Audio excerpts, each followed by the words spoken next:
This is Lady G. Lady G.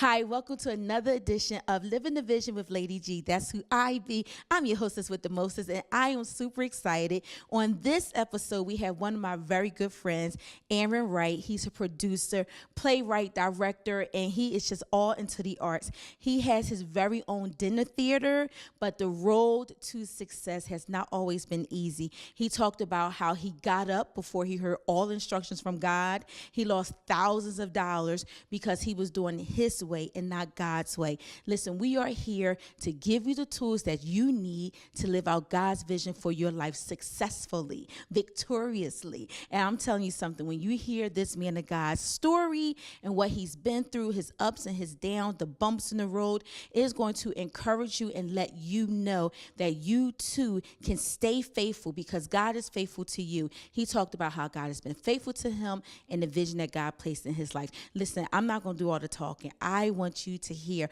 all that this man of faith talked about as he lived out God's vision for his life, even though it didn't look like it would come to pass. Also, you know that we have our visionary moment, and then I'll be back with our brag on God. Don't you touch that dial. Tell someone you're watching Living the Vision with Lady G. To some, it might be graphic, but if you look at the statistics or his Facebook status, see that my graphic, it's just average.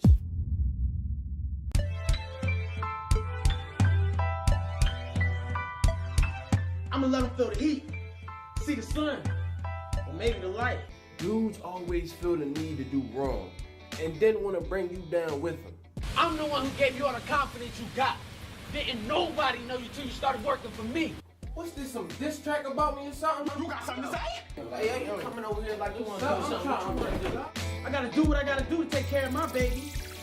Even if the baby daddy acting crazy. So when are you going to change? When are you going to change, Brandon? Baby is Brandon, and that's it. Well, I want to be the new Okay, I heard you. I get it. But that don't mean you have to come and just sound like that. The same son you don't let me see? Hold up. No. You hold up, alright? You was the one who smashed the homie in the first place. Innocence gone at the age of 10. I wish I knew what I know now, then. You're supposed to be better than that. Not just like him. Look, I've been dreaming of love all my life. So when I do this, I really want to experience love. If only mine kept for just a day, then maybe I wouldn't need to be noticed by people who will. If she say something else, I'ma smack her. I ball. And you know I'm a rapper. Girl, I know you fell up in hip-hop. Don't tap the table unless you're trying to get tapped. So I heard you met my best friend. Yeah, I did. She almost met my fist. They were not mine. I swear to God that we was not mine. That's why I gotta stay in my beast mode. And I'm forced to live this life. Young, wild,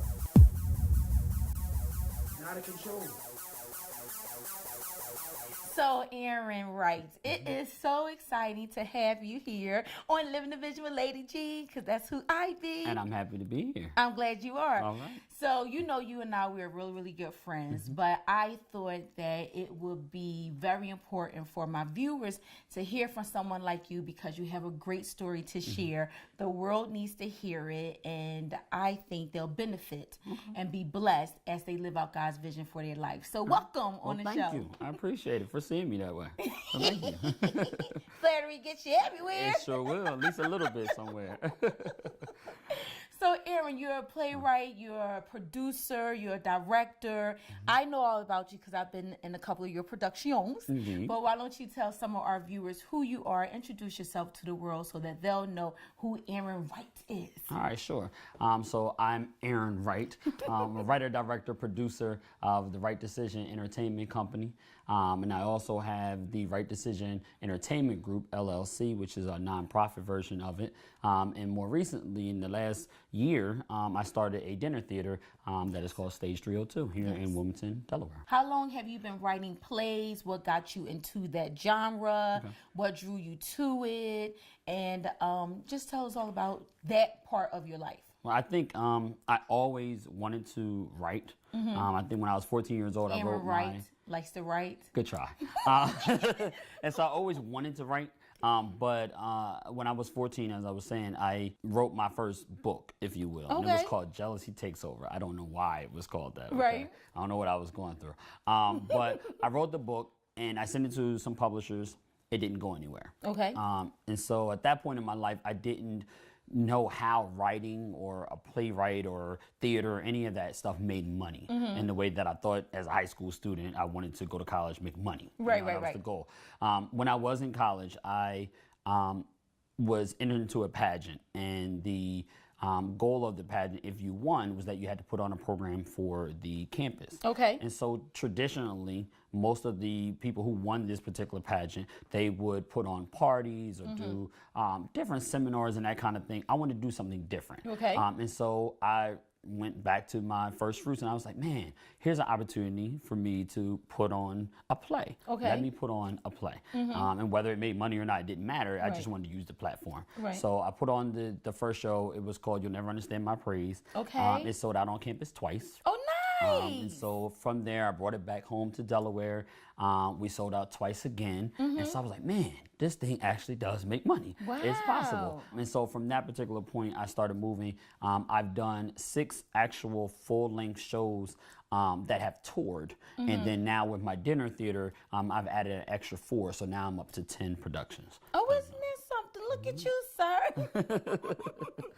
Okay, so you are telling us that it makes money. Yes. Okay, but when I met you, you were living by great faith, and you walked away from your 9-to-5 job as an educator. Yes. Not only to pursue your vision, but also take care of family responsibilities. So talk to my viewers about living out God's vision for your life. Like, when did you know? I hear that you wanted to write a book. I hear that, oh, wow, this makes money. But when did you know that being a playwright and producing and directing was like your calling here on earth? Okay. So after I had the show in Delaware, I decided to do a second show. So I wrote another script, got the cast why together. not? It was sold out, right? Absolutely, right? So I went off of that. I got to that second show and it tanked. What do you mean by tank? I spent about like $8,000 on the production, on the set, on the marketing, everything that went into it. I got a big arena in Delaware, the biggest arena in Delaware at that particular time, and literally maybe 50 people showed up. Wow. And so I lost everything at that particular point. And so I stopped for a period of time, for about 2 years. Okay. I sought God. I started seeing other people do theater in a bigger way. And so I said, all right, well, let me see what is it that they're not doing so that I can be successful in that particular market. Okay. And I noticed that teenagers weren't being tapped into. Okay. And so I began writing teen stage plays. Okay. And so 2 plays later, and then a film, I kept going. But it wasn't back to that same status of that first show. Got you. I kept having success a little bit here, and then it would go really bad there, and then jump up back and forth, but it was nothing consistent. And so I then decided, after many people kept asking me, to move away from the teen concept a little bit, and when are you going to write an adult production? Right. And so that's when you met me Oh, at that okay. particular point. So I Is decided, that so? it is. So that's when I stopped writing teens. At that same moment, both of my parents became gravely ill. Okay. So at that juncture, it was the teen concept wasn't working the way I thought it was going to. My parents were gravely ill. And then there were some just struggles in the education field where I was in my mid-20s. I just didn't quite know where I wanted to be and what I wanted to do. I knew my calling was education, and I knew arts was my other calling. I just didn't have that connector that was there. And so I stopped teaching. And I decided to take every resource I had and spend focusing on my parents. I did not have that full time job, that $60,000 job that I had. I went all the way far down as going on government assistance, becoming an aide for my parents, where I was only making $247 every 2 weeks to take care of them. I was living at home with them, but I still had a car payment. I still had some extra bills I had to take care of. Yeah, you still had the lifestyle of a of a 60,000, exactly. But I just didn't have the income. But I took everything I had, and when I talk about resources, when you don't have the money, the only other resource you have is your faith. Amen. And so that became my currency, and I started spending that. You like that? Yeah, I did. You notice I said it first, though, right? But that became my currency, and that's what I sold, and that's what I cashed in when I didn't have anything else. Now let me ask you this, because that was just so meaty, and it was a plethora, and I'm like, you're saying, oh, I'm gonna ask that. Oh, listen. You said one thing that I really want us to go back to, because I think a lot of times when people are pursuing God's vision for their life, it usually does not look the way that they expect it to look. You said that things weren't consistent. However, you were consistent. How did you remain consistent when things look so inconsistent in your life while you're pursuing God's vision? I think it's that faith. Right? The thing that I could draw on was the thing I knew best. When I grew up, I never missed a church service a day in my life. And so I drew back. Yeah, I'm a church boy, right, at heart. And so I drew back to that actual concept. And that was the only thing that was consistent, that I could remember, that always got me where I wanted to be. And so in the time when everything was going and shaking and was moving, and I didn't quite understand, God, this is not what you called me to do. I did understand, though, that it was the trusting in him in a way I had never trusted him before. Glory I trust him for receiving things, but I never trusted in him to provide the things for me. I always just assumed it was supposed to come because I've been so faithful. But I got to see God and his faithfulness throughout the process. Ooh! Come on, Wally, tweet him. I'm gonna go back over this and tweet that. So, we were talking about faith being your currency at that time in your life. So when you put out the $8,000, which is, this worldly currency, and 50 people came, and it was a crushing blow. I know you said that you took 2 years off. Like, how did you process what you're supposed to be doing, knowing that God called you to this, but you like 50 people, $8,000 down the drain? How did you process that entire time? Like, what did the thoughts look like? What did the days look like? What were people telling you at that time? Here's the thing. It wasn't the biggest blow, right? So when you're on the path to get where God really has you going to, I think sometimes the enemy will put decoys in. But was that your biggest blow at that time? No, at that time, yes, that was a huge blow. But it wasn't the biggest blow on my road to my destiny. Got you. Right? So I had the first interruption, and that was that one. But I had at that time my backup, which was that full-time job. I still was able to bounce back. I continue moving forward. But when I left the full-time job, and all I had was the bare minimum at that particular point, I then still tried the bare minimum, which was government assistance, the 240 every absolutely 2 weeks. Right. I still was able to go and put another show on. Right. And this is when I was going a little bit more, still trying to work with the teen concept, and I hadn't totally exhausted it yet. And so I put on a show. I'll never forget. It was December the 10th, 2012. I put on another show. And I have rented out a school, and I was advertising with the school. I thought a lot of the kids would come to it. I just thought it was the right time, the right moment, and 10 people showed up. Wow. To it. And so that night, I remember driving on the road, and I remember pulling over and just having an extreme meltdown, one that I've never had before, and just feeling like, God, I know you want me to do something with this. Why is it not working for me? Simultaneously, I'm hearing the success of other people. Why is it that it's working for them? And yet I'm putting everything that I believe is the right thing into it, and I'm not getting that level of success. And so it was then that I was just like, I'm done with this, and now let me try something else. It was still something in me that didn't say you were done. Got you. Right? This just didn't work, but you are not done. That's good. And so I started again, and that's when I got to the adult concept, and I started with the play that you were blessed to be in, and I was blessed to have her. That's a true story. It was How to Keep a Man. Right. And again, How to Keep a Man, another concept. It started off very successful and things were going well, but I still personally was putting money into the project I just didn't have. Right. And exhausted myself out of it. And Yeah, so, because you had like set design. That was the first time I worked in the play that had a full-blown set, and you had great marketing, and we were doing so many different things with it. marketing, lighting, sound, music. It was a full-blown production. Full-blown production. And so it was good for a while, but at that same time... You paid the cast. Very well. It's a true story. Yes, but I think at the same time, though, that was when both of my parents passed away. So again, professionally, I think I was doing well, but then there was this other thing that just wasn't matching up, and that connecting was not happening. Right. I got maybe a year after my parents passed and a year after we stopped doing the show, and I had another one of these meltdowns. Right. Yeah. And this was on, interestingly, May the 10th, instead of December 10th, May the 10th, 2016. Okay. And it was a night I did something spiritually I had never done before. And I just heard God say, you're by yourself, you're quiet, I need you to lay before me. And I've heard people say it time and time again in church, to lay prostrate before the Lord, but I never quite felt I had to do that at any given moment. So I turned off everything, every cell phone, every radio, everything was off. And I remember laying on the floor, and I told God I was not getting up, literally, until I heard from him. Now, what I put before him, because I think that's important too, sometimes we say we want a certain thing, but we never quite leave it to him. We don't write it out and share it with him.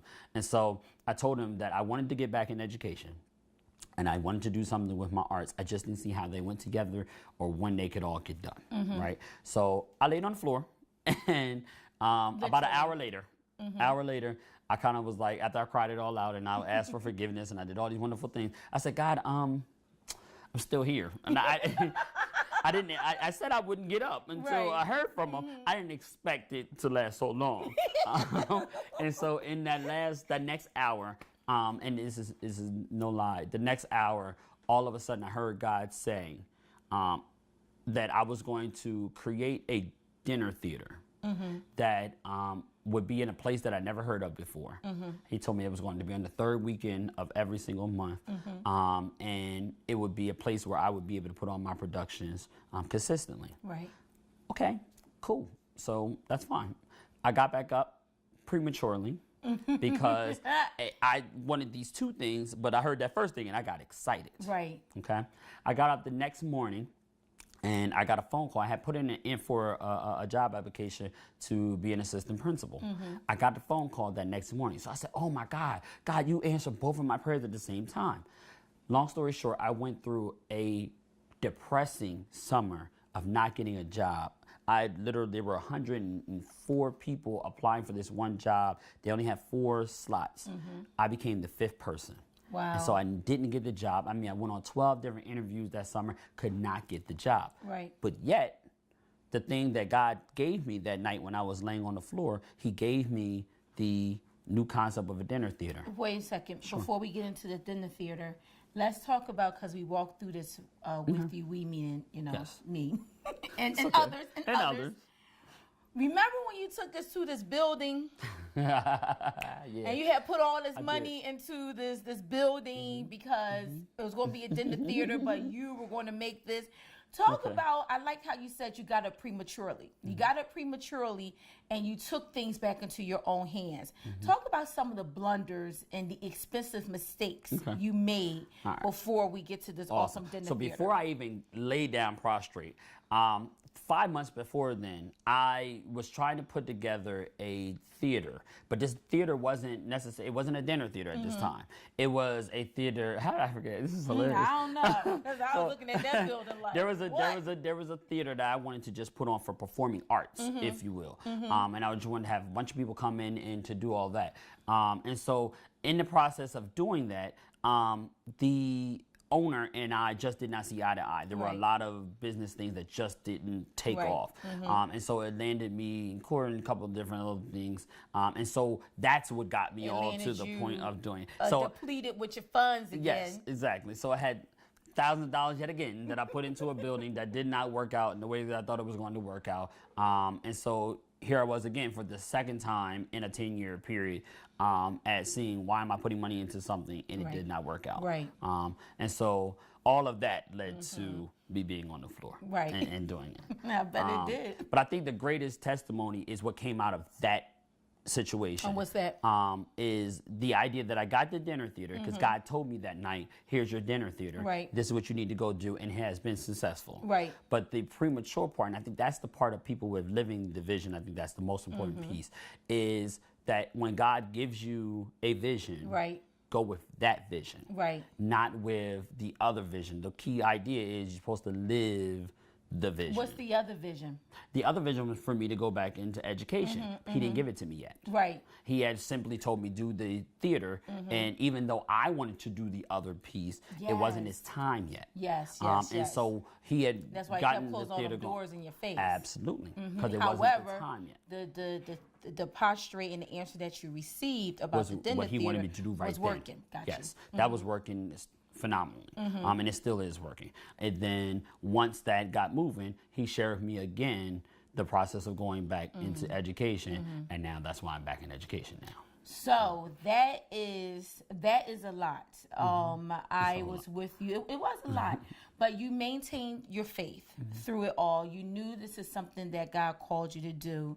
One thing that I do hear in your story is that you knew it was what he called you to do, but at times, in that moment, you did it your way and not necessarily his way. Absolutely. Talk to some of our viewers about although it may take more time, you might think it takes more time to do it his way. Talk about the benefit, because you've lost thousands of dollars, you've lost time.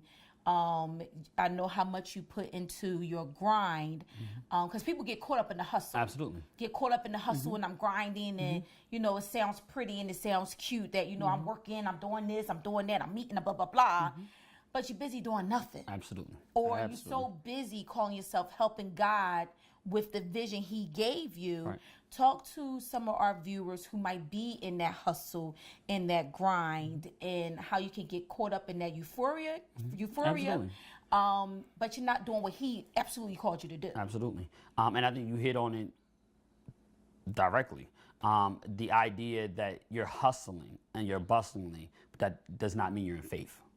Right, that's the first thing. The second thing is, in all things, God wants you to get understanding and wisdom. That's good. Your hustle and your bustle is only preparing you for in due season. That's when you're supposed to be given what you're being done. So all of the thousands of dollars that I've lost, or the thousands of dollars that I put into something, it was part of the hustle and bustle. Thank God, all of that hustle and bustle, I can now stand here and say, I have gained so much wisdom. How about he restored in that it thing? all? Come Absolutely. on. We're not gonna talk about that. But I will say, having the dinner theater and having, my assistant principal job, I think those together, it's funny. We talk about how he restores. In 3-6 months period of time, I didn't lose anything from that first show because it came back already. Right. And I'm in the process of getting back everything, that what people would think the enemy took away, he didn't take away. Everything God prepares you for. Never look at it in the negative. Always see what God is doing in faith. Right. And I think, though the vision tearing, as the Bible says, the reality is God will do it in perfected time, because I think sometimes it's not just in due season, right? There's a perfect time for it. Amen. Because now I don't have the level of distraction that I once had. Right. I don't have the noise and the interruptions that were there before. Right. Now I just have God's perfected will, and it's moving the way it's supposed to be. And he was waiting in the midst of me knowing your story and our viewers hearing your story now, waiting for you to slow down enough. Yes. To prostrate yourself. So it's like, okay, you ready to listen? And I think hearing from him each step of the way is important, don't you? Absolutely. It's called true relationship. Right. It's true relationship. Because sometimes you got to just be quiet enough to hear. True story. So, the dinner theater. Yes. Okay, so that was not on your mind. No. We know that completely came Never from thought God. about it. Tell us about the dinner theater because your shows are selling out left and right. They are, I enjoy them. And you know I'm you. one of your harshest critics. Yes, you are. I don't play That's with them. okay. So tell us about the dinner theater, the name of it, the concept, where it's located, how many shows you put on a year. Come on, brother, Okay, talk I'm to ready. us. You go. Y'all ready? Okay. Stage 302 is a dinner theater experience. It takes place at the Center for the Creative Arts. It's 410 Upper Snuff Mill Road. It is in Hockessin, Delaware. The dinner theater has shows. We were going every third weekend, which we still are, but in the next year, 2018, we're going to start picking up 2 weekends a month. The website and information to get it is www.stage302.com. You'll get all the information. People always wonder what kind of food you have at the dinner theater. Soul food. And some pasta. We're going to switch it up. Oh, okay, We're going to some Italian nice and that kind of thing. That chicken was good, y'all. Yes, it is. But nonetheless, so Stage 302, it's an awesome Mashed potatoes and experience. gravy. She's hungry. It's a great experience, though. It's candlelight. It's the perfect date night. It's the perfect girls' night out. It's just an awesome experience, and it's different, right? I think a lot of times we don't merge the two together. It's a perfect opportunity for you to come see a show and not have to worry about what are you going to eat before, what are you going to eat after. You can do it all in one setting and just come and have an awesome time, awesome experience. And I mean, I thank God because this is the perfect time. I talked about the perfect season, and I think this is where we are in society of merging these two concepts together. And so I'm ready for it. Absolutely, because when, you know, as you said, people, oh, where are we going to eat before? Where are we going to go eat after? And I've been there, you know, been hostess for you for a couple of shows, and people are excited. The energy at Stage 302 dinner theater is absolutely exciting. So I am very, very proud of you. As I said, I wanted to bring you on because I thought your story was rich, because I've seen you walk through some of this story, but, you know, wanted to hear more of the backstory. Just basically know for people not to give up. Do not give up on the vision that God has put into your life, put into your hands. He trusts you. You just have to follow his will and not hearing his vision and then adding to it. Absolutely. You know, so I think that's what you gave so many nuggets, but I've definitely heard that in your story. So we appreciate you. People can find you on social media. Tell my people where they can find you quickly. No problem. You can find me on social media at Facebook at multiple different places. You can do Aaron Wright, or you can search more specifically at The Right Decision Production, or at Stage 302, a dinner theater experience. And just real quickly, I'll do a quick plug for him. If you are you looking for new actors and Always actors? looking for actors. Yeah, Absolutely. Listen, guys, this is the deal. It's not that chitlin and chicken fingers, and y'all know. Absolutely. You know some of the it's things full we've done. menu. Yes. Full menu. So thank you. Thank you again for sharing your story. We celebrate your success of Stage 302. Can't wait to tour with you. It's okay. We'll have her do all the hosting. She can live the vision as she's touring. We're going to talk offline. Listen, don't you touch that dial. We'll be right back. We have a lot more show in store for you. Thank you so much for joining us, Aaron Wright. No problem. Living the Thank you. Vision. We'll be right back. Hey, this is Pastor Danny Sutton, and this is your visionary moment. Often, whenever we want to find out something that can really help us along in our way, I often refer people to the history of the children of Israel. Their life, the things they experienced, what they endured, can always point you towards what you can perform and you can see happen in your own life. One thing in particular that happened with them that I think deserves our attention is while they were on their way to the promised land, they had just come through the passing of the Red Sea. They were getting ready to go in through the wilderness. They thought that they were going to go directly to the promised land. Here's what happened. The Lord took them a different route. The word says that instead of taking them directly to the promised land, he would lead them the long way, roundabout way, through the wilderness or through the desert in order to get to that destination. I think it's encouraging for us because the Lord knew that if he took them directly there, if adversity or trial would have come, they would have turned around and went back. So he took them the long way in order to get them ready for what was ready for them. It might be that the things that you desire to happen quickly are not happening as fast as you want, just because the Lord is getting you ready. He's not getting your promise ready. He's getting you ready. And once you're ready, you'll be ready for your promise. Don't get discouraged. Don't be dismayed. God is setting you up for something major. This has been your visionary moment. I hope you got the word. I know that you all enjoyed that episode. I'm sure you can see how much fun Aaron and I had during the interview. He just makes me laugh, and I really, really, really know that you were able to take away some nuggets that he shared that will encourage you to keep moving, even though it may not look like God is moving in your life. Right now, we have our brag on God. It comes from one of our viewers. She was saying how she wanted to go and take real estate courses. So they cost a couple of $100, and at this time, she didn't have a couple of $100, but you know who did? The Lord. He touched someone's heart, and they went ahead and paid for her course in full. Listen, when God gives you a vision, he finances that thing, my people. I'm so happy for her. God paid it off, and she is just going to her courses, blessing God and telling everyone what God has done for her. If you have a brag on God, remember, reach out to us on social media. We'll brag to the world of what God has done in your life. Until next time, I'm sending you love, light, and, of course, giggles.